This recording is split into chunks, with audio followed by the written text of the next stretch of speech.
What's up, guys? My name's Evan, and as you can see, I play the classical guitar.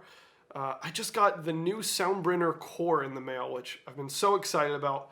I've been using the Soundbrenner Pulse for over a year now, probably closer to 2 years, and I just wanted to share with you some of my first impressions of it as a classical musician, and just unbox it and maybe get you some more details at a later time. But let's just jump right in.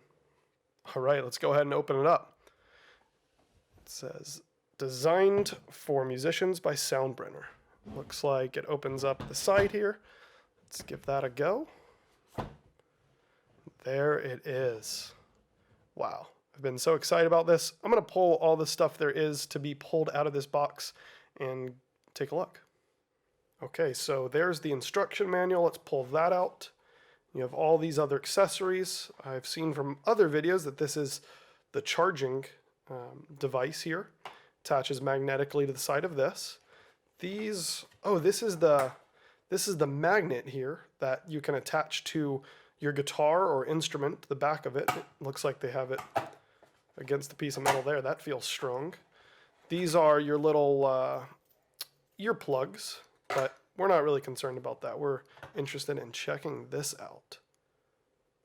Cool. Okay, so here it is. Now, I'll say right off the bat, for some reason I imagine this to be a black nylon strap.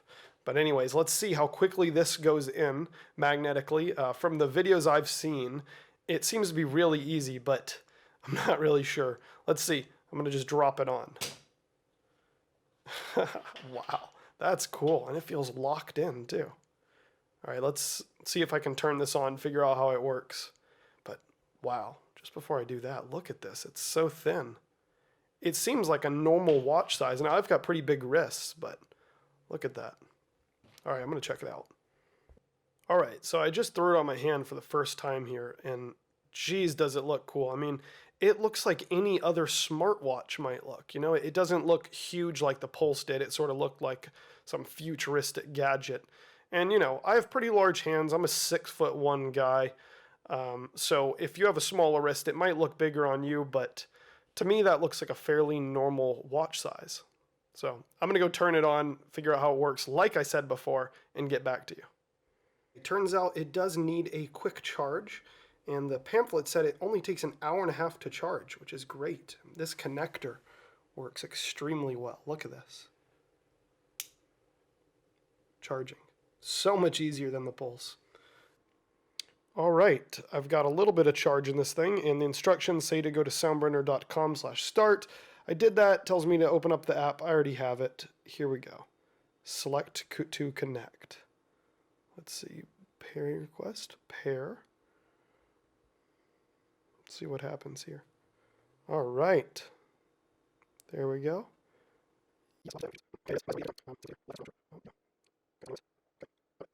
A couple of things I noticed immediately.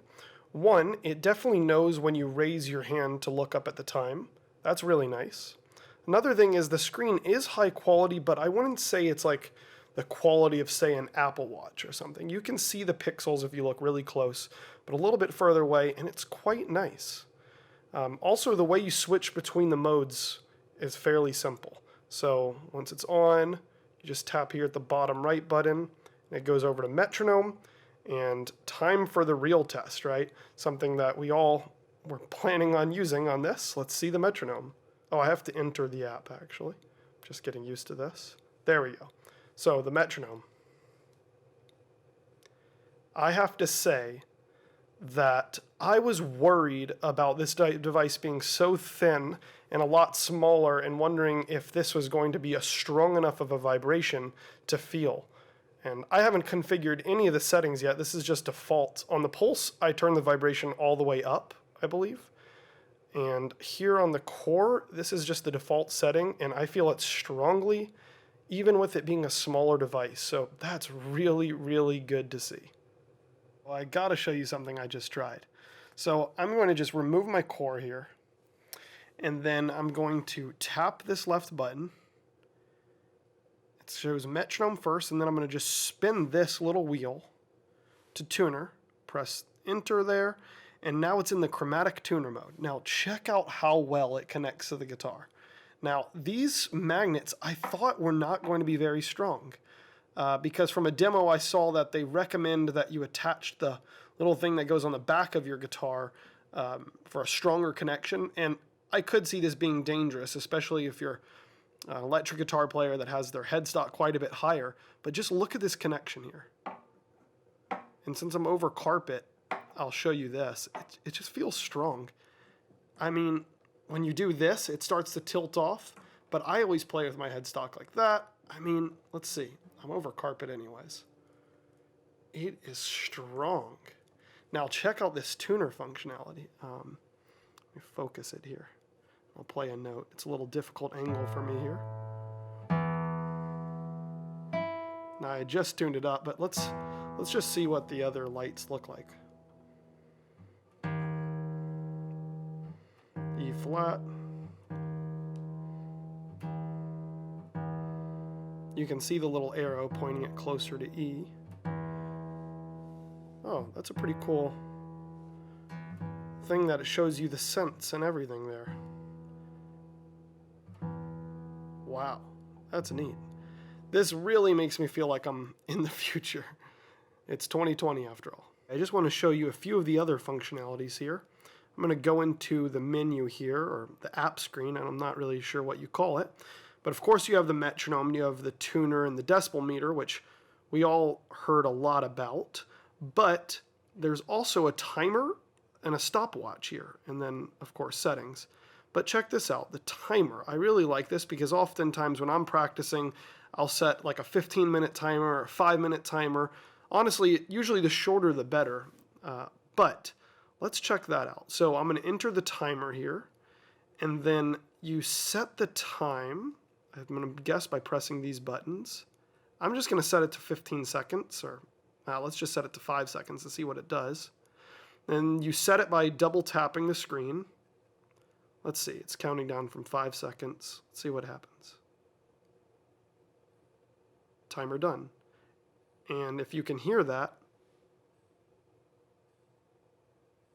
it's just a little vibration. Really cool. Let's see how I stop it. Double tap. Maybe it's, you just touch the side, and you can easily just return home, and you'll get back to wherever it is that you wanted to go. I guess you press it again to get back to the, back to the watch face. Really neat. So, I'm just going to put it right back on my wrist. How cool is that? Okay, that really wraps up my first thoughts on this Soundbrenner Core. Overall, I'm really excited about this thing, but what I'm really curious about is the battery life and how it'll live up to just day-to-day use and what bugs I'll run into. That being said, I'm sure I missed a lot of things in this video. If you have questions or something you'd like to see me talk more about in a future video, leave a comment, send me a message, and I'll be back with more information soon. See you in the next video.